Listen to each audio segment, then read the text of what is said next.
Hey guys, Lunchbox here. Got a new thing going on here, a new series that I'm going to be starting. This is called Lunchbox's Lists. This is a premiere episode and you're catching it right now. Alright, so you might ask yourself, what are Lunchbox's lists? Pretty simple. Basically, it's lists of things that I like. Could be top 10 lists, it could be top 5 lists, top 7 lists, it could be a top nothing list, it might not even be a top anything list. It could be simply maybe a list of the Bond girls I like, a list of the movies that I like, a list of my favorite superheroes. It could also just be a list of different things, like for instance, I could list every single one of the James Bond's villains, not necessarily in any particular order. Well, today we're going to be starting this, and today I'm going to be talking about this list today is my list of my favorite movie franchises. So, you might ask yourself, what makes a movie franchise? Well, a movie has to have at least 3 movies in the series for it to be a franchise. So, let's start. Once again, like I said, these are in no particular order. I'm just listing some of my favorite franchises. So let's start with Transformers. Okay? Transformers was one of my favorite cartoons when I was a kid. Absolutely loved Transformers. I mean, think about it. The concept of taking robots that could turn into different things from another planet. They're trying to help out humans, but at the same time fighting against bad robots. What's not to like about that? I mean, you've got amazing things. You've got robots that turn into cars.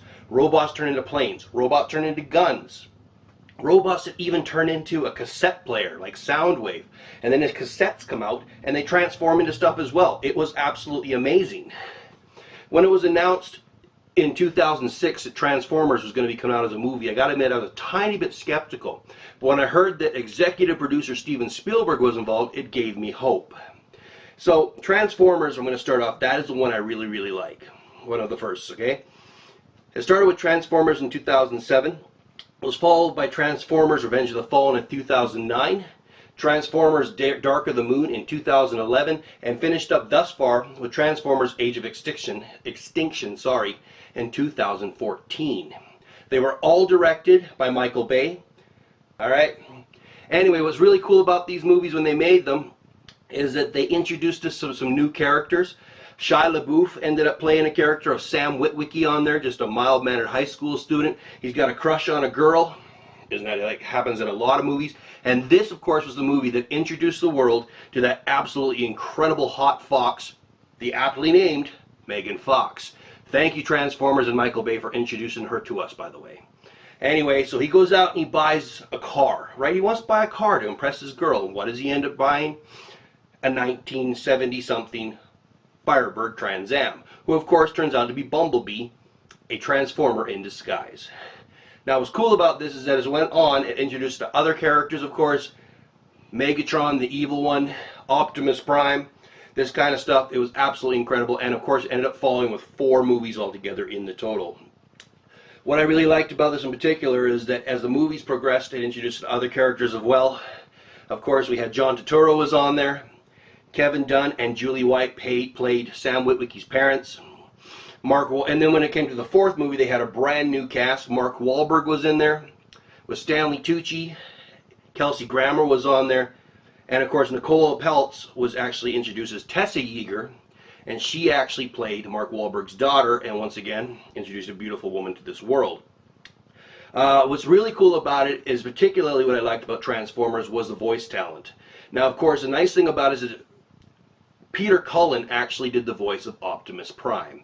What's really cool about that is that he was the one who did the voice back in the 1986 Transformers animated film, and since then has pretty much played Optimus Prime in every single film since.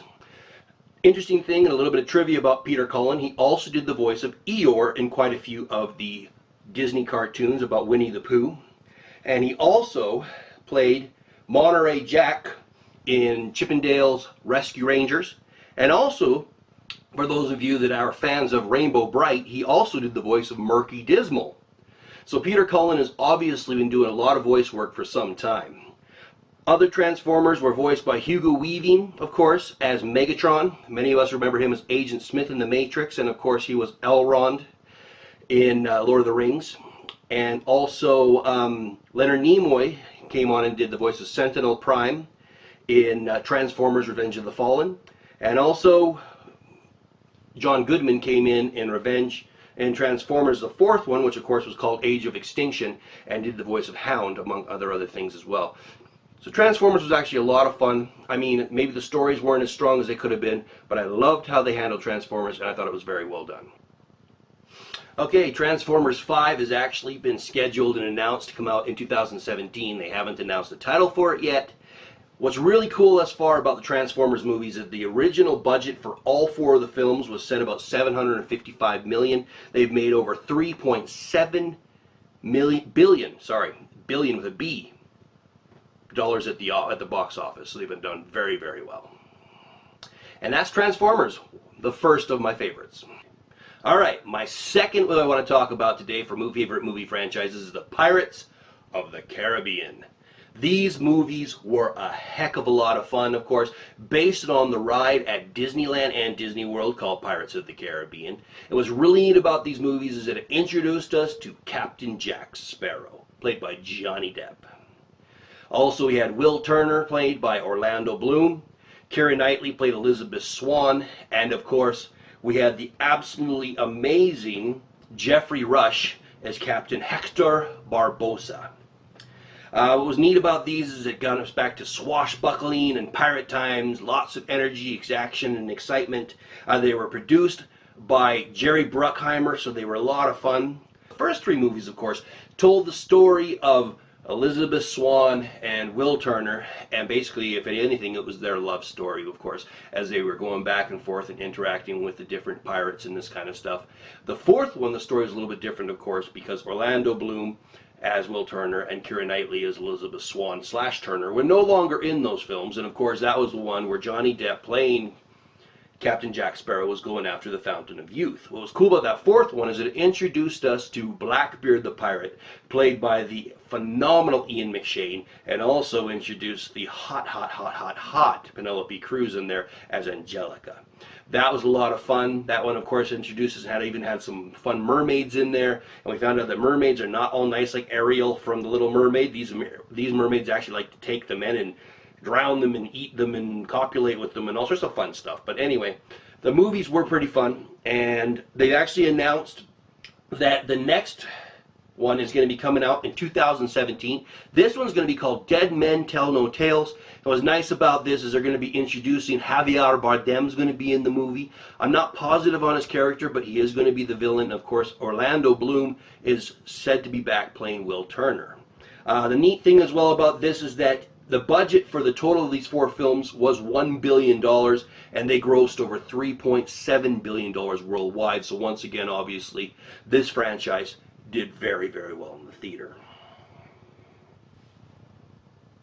Moving on to the next one I want to talk about, Blade, starring Wesley Snipes. First of all, I love vampire movies. What I particularly liked about Blade was that you had a half human, half vampire who could walk during the day. In fact, they called him the Daywalker. And of course, he hated vampires because when they made him into a vampire, he believed they ended up killing his mother. I'm not going to say anything about that in case you haven't seen it, because I don't believe in spoilers. I hate spoilers.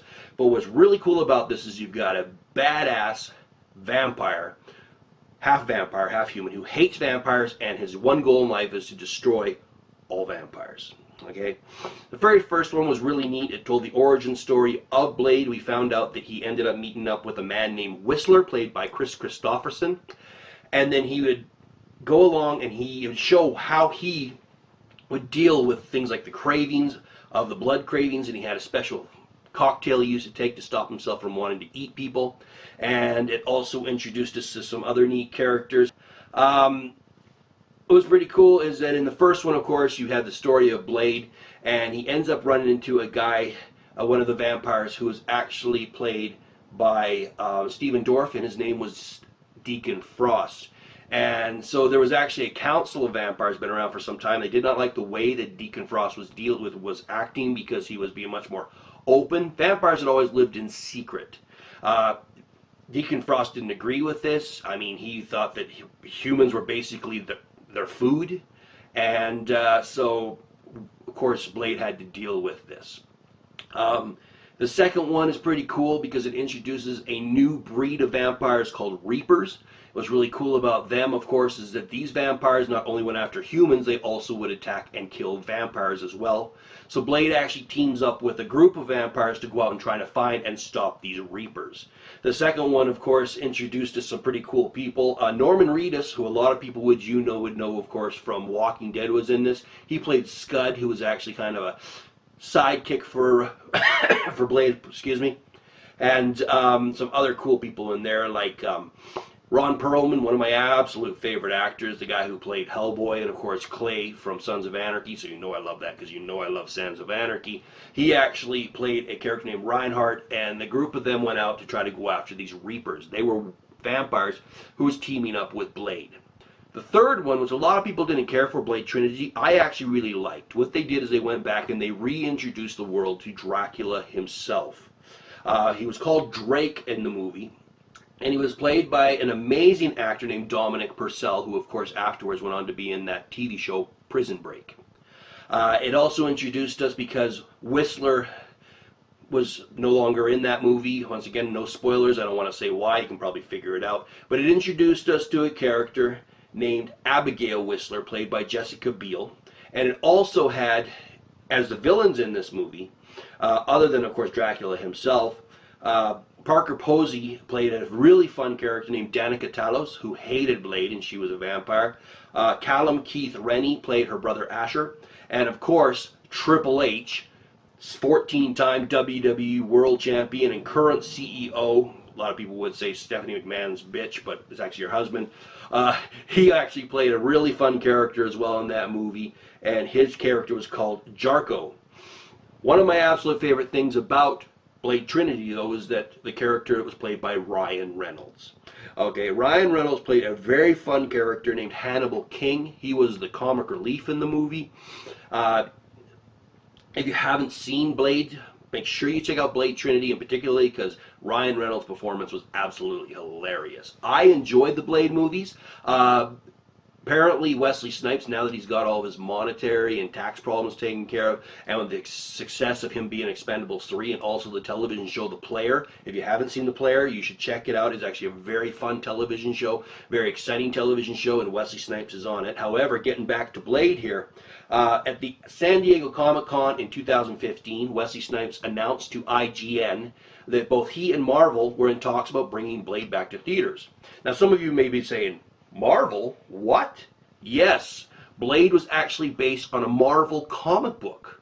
A lot of people don't realize this. See, there's been all this fuss about Deadpool, which, by the way, if you saw our last video with me and Twiggy, you know we love that movie. We got nothing negative to say about Deadpool. It was a phenomenal movie. Ryan Reynolds was fun and amazing and exciting as Wade Wilson, and we really enjoyed the Deadpool movie.